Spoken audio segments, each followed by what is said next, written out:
An actress, a philanthropist, but also an international award-winning fashion designer, but also a mommy. And she's in the building. Enhle Mbali Mabotja is here. 011-883-0702. SMS us 31702. Tweet at Relebogile M at Radio 702 using the hashtag 702 afternoons and the WhatsApp line 072-702-1702. 702. The upside of failure. Proof that a setback can lead to a step forward. The upside of failure. Today we are joined by South African actress, philanthropist, international award-winning fashion designer, and mama, Enhle Mbali Mabotja. Oh my gosh, I'm trying not to blush, and I can't. Oh, ma'am, you. Hi. How are you, Mama? How are you? Chunky, it's been forever. Oh my gosh. Listen, guys, I have to just put a disclaimer. If you're hearing what is this chunky business, we have to explain. Many years ago, we were working on Rhythm City together. Yeah. You were a villain, ne? You were mean to us. I enjoyed being a villain to you. You were a villain, guys. and me and the four clan. girls, the clan.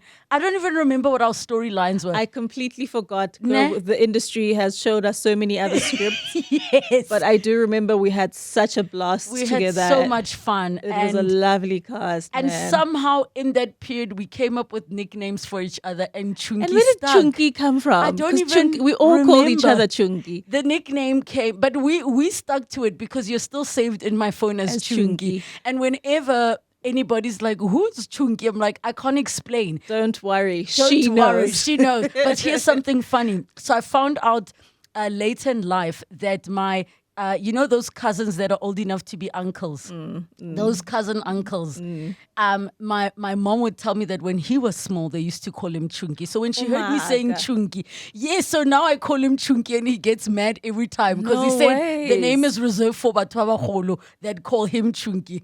And yeah. How insane is that? Right, so now there's a Chunky in my family. He knows who he is. I won't expose you, uncle cousin. So I called you Chunky on social media once. And I remember someone just saying, "How dare you say she's chunky?" And I was like, No, they said you're saying I'm Chunky. "Do you not see my aura is of peace constantly?" Yes, but I just loved also how in that time that we were working together, there was no social media like it is It was now. such peace, right? We had so much fun because when we were waiting to do scenes, we were actually hanging out with one another and sharing about our lives. And I just remember, of course, your mom having been in the business for so Forever. long, having done our faces as well as a makeup artist, and how I just loved and admired your guys' relationship so you much so because much, it's such a Chunky space she began to understand. And then fast forward, I know you started then interviewing me on red carpets. Noli Miss presenter. How I was on Diggy- Channel O. I was, Yes. oh my gosh, my Channel O days. How old was I? 19, Yeah. 20. You were at Channel O, and I just have loved watching you soar. And I feel like thank you. you are the kind of person who, within the industry, we know one another. But like when we see each other, it's like no time has passed. And now we're mothers. Congratulations again. This time in the flesh. I know how much you wanted it. In the flesh, girl. In How's the it feel? It's so hard to describe because every day is different, right? Yeah. And today he's a terrorist because he's homesick. Oh, baby. And he hasn't learned what the rule is. If you're homesick, you can't laugh because it means you're fine and you must go to Stop it.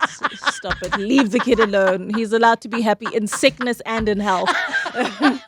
But it's so interesting because of, and I'm sure I've said to so many people, motherhood even changed how I am as a broadcaster. It made me a better broadcaster. I used to think that becoming a mother would make me not be able to do some of the things I'm doing now, but it built capacity. What did it do for you becoming a mom? For me, I learned to be stern. You knew how I was, Chunky. I was too sweet. I let everything happen. I was kind and nice. Yes. And I think I've learned that there's a huge difference between kindness and niceness. So I'm kind, but I don't always have to be nice. So my kids taught me that. Oh, and the mother stare. Girl, that has helped me for performance. Ooh, thank you, Anesu and Asante. We all have it, and it's so funny. Somebody was saying to me yesterday that they are in the era of an actress as well. It was actually Linda Sukulu who was saying to me, you know how anger for television, some people think has to be loud and all these things. And she's like, no. Sometimes it is in the silence and in the look. And I've been practicing it on my son. Please know, he knows the look. Where he starts being like, I won't, and it just is the one stare. And there's nobody else's stare will I hit feel like I a need to mother's. take your son for a week and then just, it's okay. Como spoiler. It's okay. Listen, yaban. Yeah. But from a, you said something interesting about the kindness versus sweet. What is the difference between being kind and being sweet? I think sweet means, to me anyway, letting anything happen because you don't want to put your boundaries up or have someone else feel bad. So you take on that burden. Whereas kind is giving someone your space, place, and opportunity to be in whatever and being you are, right? And giving them that time through love. Yes. Whereas sweet is, can I have your last piece of chocolate? Your heart says no, and you will say yes. Do you know what I'm saying? I learned this week, somebody was sharing the difference between being liked and being respected. Yeah. And they said, usually when you're like growing up and all these things, you just want people to like you. But when this person said, I became a business person and I learned that being liked goes against everything you need to do. So growing up, becoming a successful business person is understanding that you're not looking to be liked. You're looking to be respected. With respect, there's a certain discernment you have. There are some people who will speak and you almost have to, unfortunately, think, is it worth it? As a lion, do I respond to a lamb? Nah, he doesn't even, or she doesn't even understand where I'm coming from. And that's you teaching yourself to respect yourself. And from that, you gain that respect, same as kindness and niceness. Once you start building boundaries, then people understand that, oh, she's a nice person, but she's a person. I almost felt like you were describing saying the lion and the lamb, Cyril and Donald. Because I was thinking about that juxtaposition. Because I was speaking about... the spice. I was speaking about it this week where I was like, there is some level of, I don't even want to say Ubuntu, but kompo, respect that our president had in that room. Never more Shogoloza, but he was not, Shogoloza. He was Yes. not 999 will tell you all about that. We need to take a break. When we come back, we continue with the upside of failure. 702. The upside of failure. Proof that a setback can lead to a step forward. 20 minutes after 2 o'clock, the upside of failure. Today we're with actress, philanthropist, and fashion designer Enhle Mbali Mabotja. Give us a call 011 883 702 and the WhatsApp line 072 702 1702. What was it like being raised in a single parent home? And what did that teach you, especially now that you are a parent? Because there's so many lessons that we don't learn when you are, maybe the child in the home. And now when you're going through, you get such a completely different perspective of things that your mother got you through. Where I sometimes look at my parents, I'm like, yay, how did you guys do this? So firstly, I didn't realize I was raised by a single parent until I started to go to different people's homes and realize that, oh, shoot. You thought that was my norm. And it was pretty balanced. The women in my family are pretty strong and they all filled a space in my life, right? So being a single mother now is not too hard without sounding like I am putting anyone in a negative light. But yes. I was a single married woman as well. So the shift to single parenthood was just merely financial. And my boys are such love, and they love both their parents. And I'm grateful that I raised them the way I do, and it's from what I learned. There's love, there's fun. It's all a balance. It's a balancing act, and I perfected it, I think. I have to ask, I'm very familiar with the term singled married woman. When I use the term in relation to men, because I make this joke, the listeners know, where I'll say, married men in South Africa are the most single and available of them all. So in the context of a single married man, we use that as you are still available. You're using it in the context of? I'm using it in the context of, I don't like to speak too much on someone else, as I like to speak on my journey. I think it's the most important. And in my journey, I was alone a lot with the kids, for whatever reason. And which is understandable in some respects, in the sense that you were married to a person whose profession kept them traveling and all of those things. And this is not unique to, to DJs. You've got soccer players, you've got a whole kind lot of careers, right? Yes. And because of that, I then found myself being the one who is the foundation and the walls of the home. I don't know how to answer that. Were you prepared for what it required to be married to a person in the type of career that they are in? Because we see it with, the term is what, wives and girlfriends of soccer players or sport, all of those things. Were you prepared? Because I think understanding something theoretically and then in real life is just not the same. When life is lifing, you life. Yes. Right? Was I prepared? Absolutely not. I was married at 21. I keep forgetting you were a baby. I was a baby. And I thought I had everything together, right? So when you sprung in that situation at 21 and you think, I know everything, this is going to be easy. We're in love anyway. Yes. Love conquers all. I mean, Cinderella, Snow White, right? It's all a fairy tale. And you soon learn that life is more real than what you make it out to be. But once you learn that, you're in the lesson already, so you have the weapons and tools you need for that page in your life. When I left the house, because Baba is homesick today, and we are, they go through that phase of just repeating the same movie. Somebody said, put on the Little Mermaid, because he's never seen it. So I put on the Little Mermaid.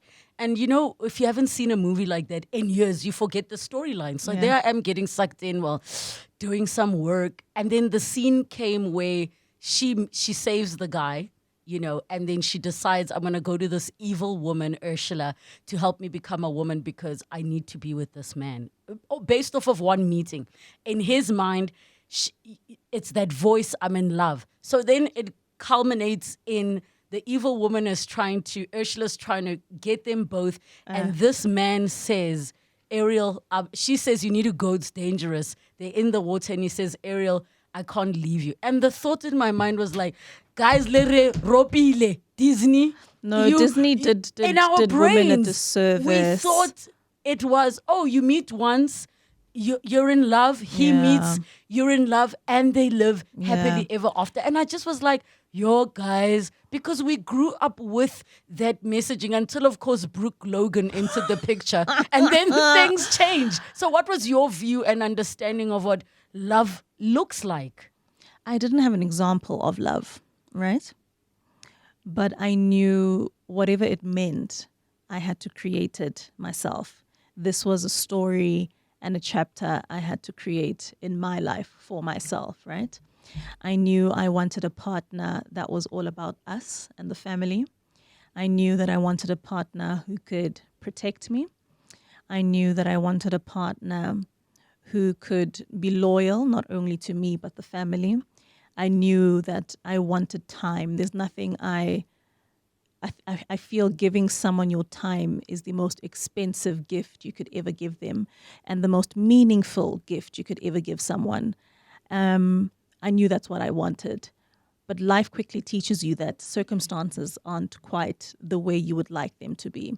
Like you just said, hey, it's not the fairy tale, right?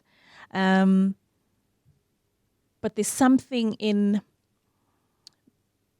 being close to older women that helps you catch reality really quickly, which is why people will always ask me, but why didn't you leave? You were in the newspapers all the time. Da, da, da, da, da, da, da, da. For me, it wasn't about that. I had a home to build, and I was building a home, and I had promised myself, him and my children, that I am going to fight through whatever you have, whatever I have, and it's going to work. And I think that's what pulled me towards trying to build my family. It broke, but so many things break. So tell me then, I'm giving you a minute. And because I know 1 minute is long. My gosh. Tell me, what is the Disney story you would write for your kids? I mean, you've got boys, but let's I wouldn't write a Disney story. Let's picture that even if a daughter's in the picture, but that you would want them to know what love looks like, because we are quite conditioned. What would your Disney story, if I in inverted commas, what would the story be? So I wouldn't write them a story. I think it's really important not to box anything up, because stories are so vast, love is so different, right? If you are loved the way you want to be loved, you are happy. Don't worship material. Don't let any third parties come in between the relationship, whether it be family, friends, women, men, whatever the case is. Write your story in accordance to what you want it to be. If you and your wife are cooking together, it doesn't make you any less of a man. If you and your wife, boys, you want to travel for half the year and people don't quite understand, it's none of their business. If you and your wife want to go to school together and figure life out while you're living in a shack, it's none of anyone's business. This is your life. So write your own story. Write your own story. I don't want to tell anyone what to do and how to do it, but be a good person doing it. I truly believe in karma. Might take long sometimes. So everything I do as well, the universe tends to give me my karma pretty quickly, which I'm thankful for, because I do believe in reincarnation, and I don't want to come back to this ghetto earth. So the quicker I learn my lessons, the better. I'm going to, when we come back from the news, come back to the reference of ghetto earth, right? Because yay, there are so many things we are seeing and experiencing on this earth. It is 2:30.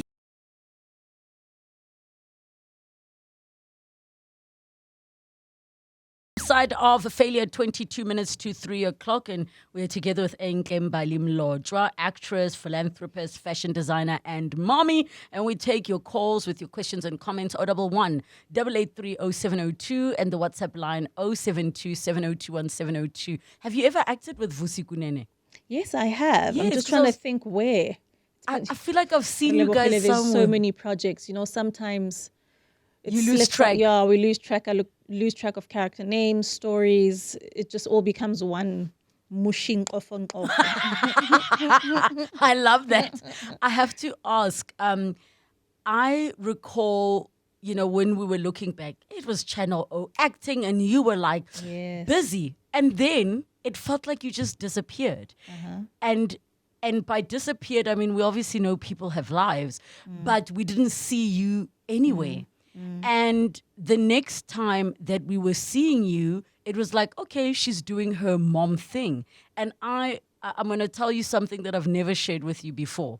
I remember thinking to myself, what a loss for the industry. And because there is a spark. I can't even put the name to what it is, but there's an energy about you that I was like, what a loss. I just remember thinking that, but then I wasn't a mom at the time. So I was like, hey man, girl, do your best life. Yeah. And then I remember we bumped into each other at a Kamduze event somewhere.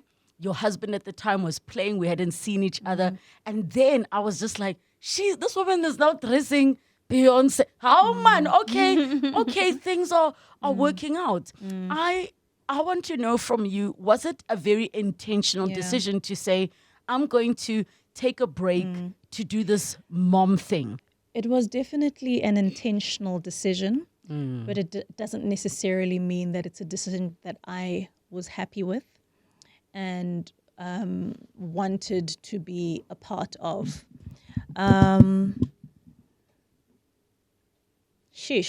It puts. I have to be really smart in how I put a lot of my answers, because I've gone through so much inner work that, and forgiving of self and the next party. I really need to be careful in how I answer your questions.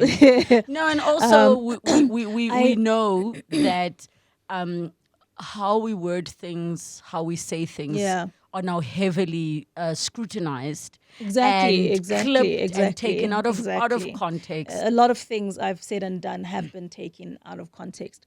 Let me just rewind and say this now that you've said that. I think a lot of people need to understand that when I was married, I wasn't married to black coffee. They may be fans of black coffee, but I was married to Nkosinathi Innocent Maphumulo, who we started off together with, and we didn't have everything. In fact, we had enough. We stayed in Greymont. For those who know Greymont, you're like, what? You guys were there? Yes, we started at the bottom. And we grew together.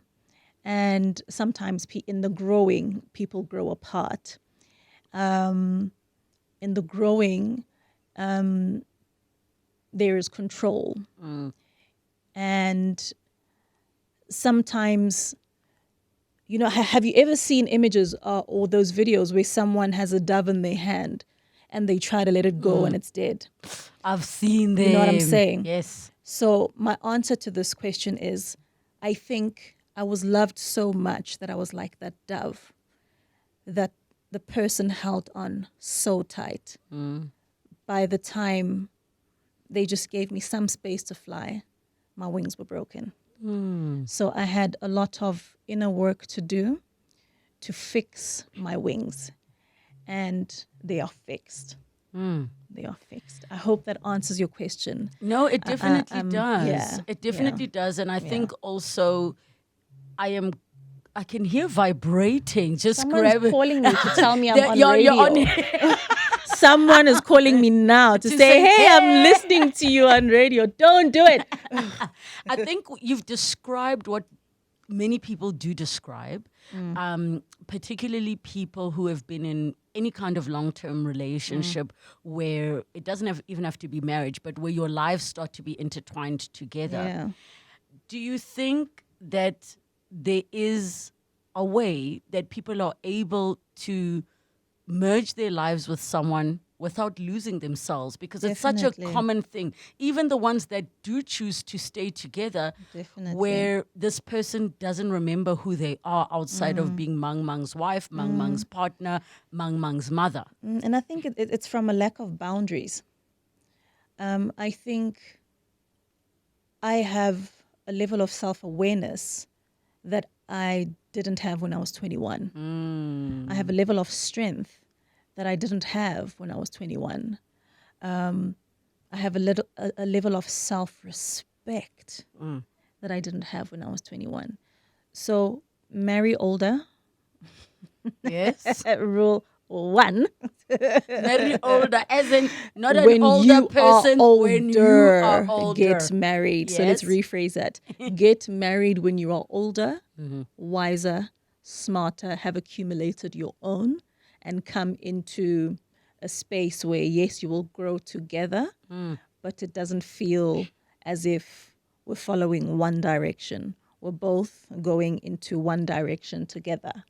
and we will reach it together. I want to close the chapter of this part of Thank our you. conversation because I'm always mindful that people's identities become about their marriage and things like And that, has right? never been my identity. I Yes. started acting at age 16.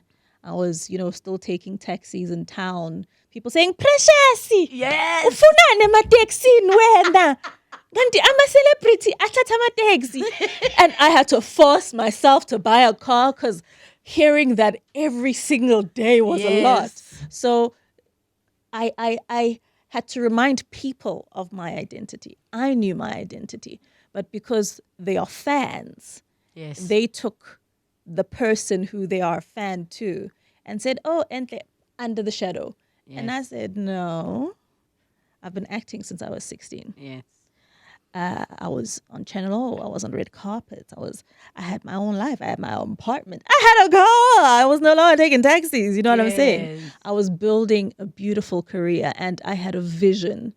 And within the space of intertwining with a life partner, I still had a vision, but it for a while was trampled on, and she's back.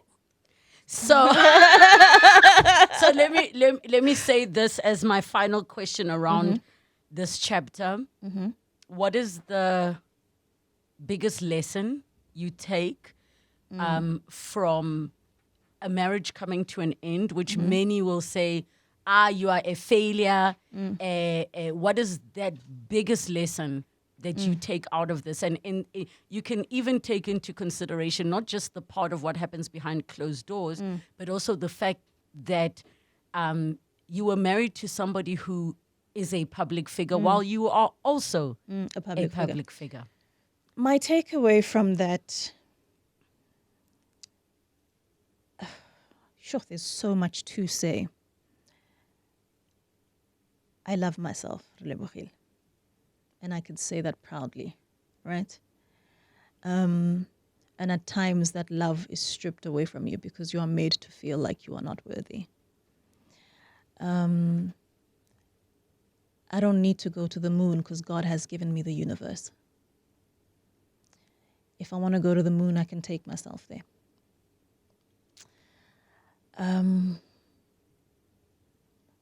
I am worthy. Things don't make me who I am. I have an innate strength that if you stripped everything away from me, I would still be the same person. I am beautiful, and I'm not talking about my face. Oh, Relebogile, my life coach has had to teach me to see how beautiful my heart is. And it could be to my detriment sometimes, but I have such a beautiful heart. Oh, my Lord. And I'm proud of how I handle my marriage. I never cheated in my marriage. Not once. Till the day I decided to leave. Because I could no longer take the punishment to myself. It's multi-layered. But my non-negotiable was children in a marriage. Once there were 2 children by 2 different women, I said, you don't love me. In fact, you're going to kill me. But I have 2 kids. So I'm going to run.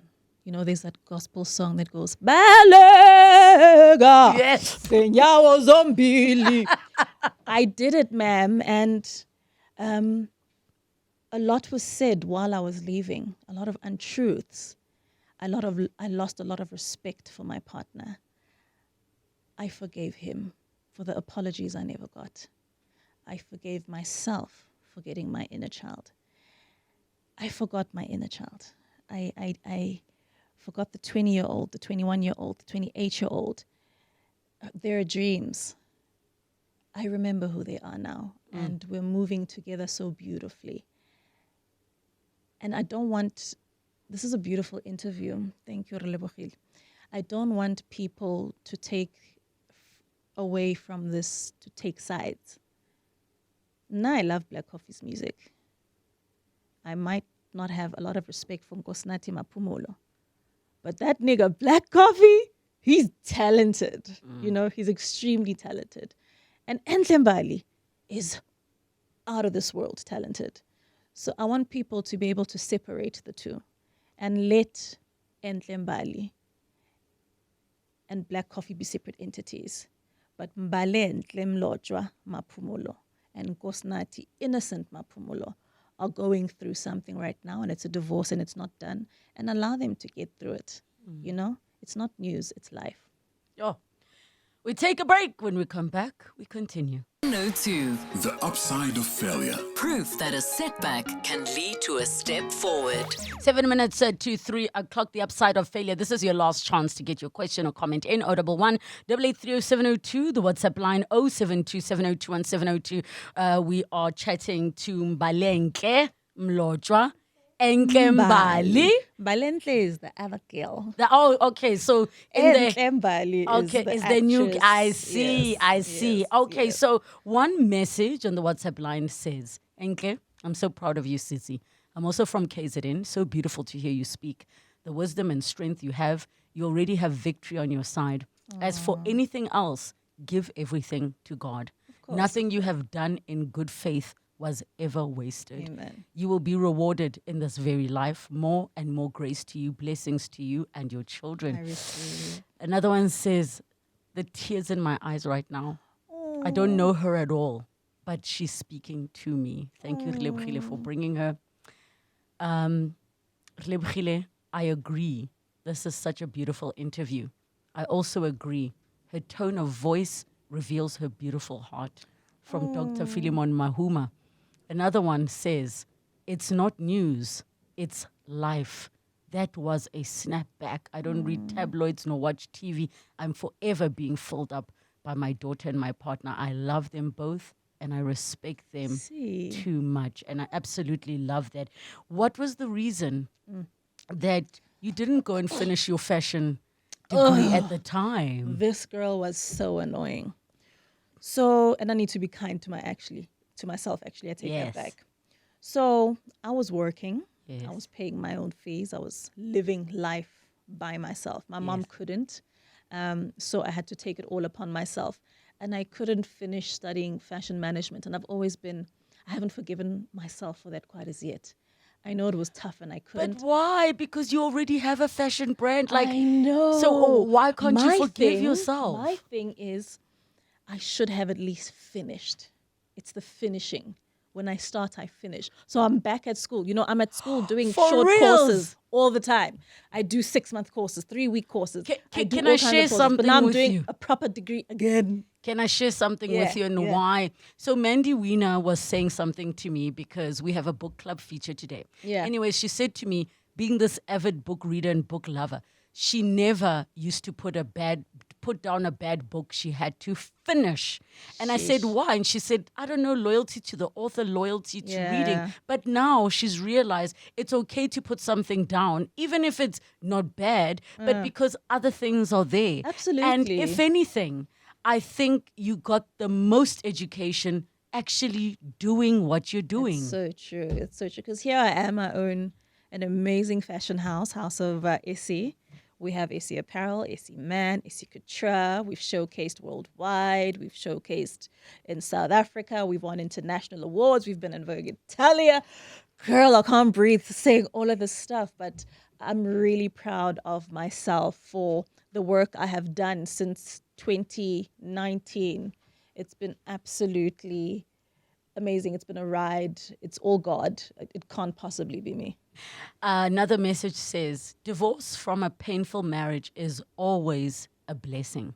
I know the biggest blessing of my marriage was my divorce. That's such a quotable quote. It's true. It's true. Final words from your side on what you have learned about failure. I don't believe in failure. But from the mistakes that I have made in my life, I understand that I made those mistakes because I wanted to please the next person.